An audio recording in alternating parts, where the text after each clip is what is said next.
সৌরজগতের শেষ প্রান্তে, যেখানে সূর্যের আলো পর্যন্ত পৌঁছাতে সময় লাগে প্রায় 4 ঘন্টারও বেশি, সেখানে ঘুমিয়ে আছে এক বিশাল ভয়ানক ও রহস্যময় দানব গ্রহ, যার নাম নেপচুন।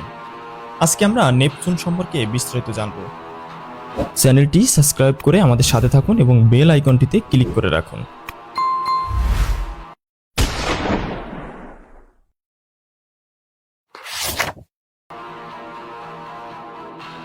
নেপচুন সূর্য থেকে অষ্টম গ্রহ, আর আমাদের পৃথিবী থেকে এর দূরত্ব প্রায় 4.5 বিলিয়ন কিলোমিটার।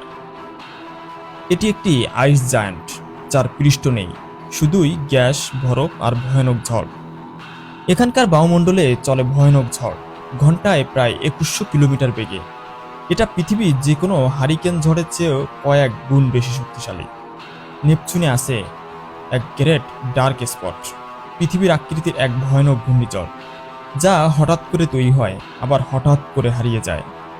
তাপমাত্রা এখানে -18 ডিগ্রি সেলসিয়াস তাপমাত্রা পর্যন্ত হয়ে থাকে। এখানে মিথেন গ্যাস সূর্যের আলো শোষণ করে আর প্রতিফলিত করে নীল আলো। এজন্যই নেপচুনের রং এতটা গাঢ় নীল। নেপচুনে রয়েছে 14টি চাঁদ, যার মধ্যে টাইটান সব থেকে বড়। আর সবচেয়ে আশ্চর্য ব্যাপার হলো টাইটান ঘোরে গ্রহের ঘূর্ণনের বিপরীত দিকে। এছাড়াও নেপচুনের চারপাশে রয়েছে পাতলা ধূলিময় রিং, যেগুলো অনেক সময় চোখে ধরা পড়ে না। আজ পর্যন্ত শুধু একবার 1989 সালে ভয়াগার 2 নেপচুনের পাশ দিয়ে উড়ে গিয়েছিল।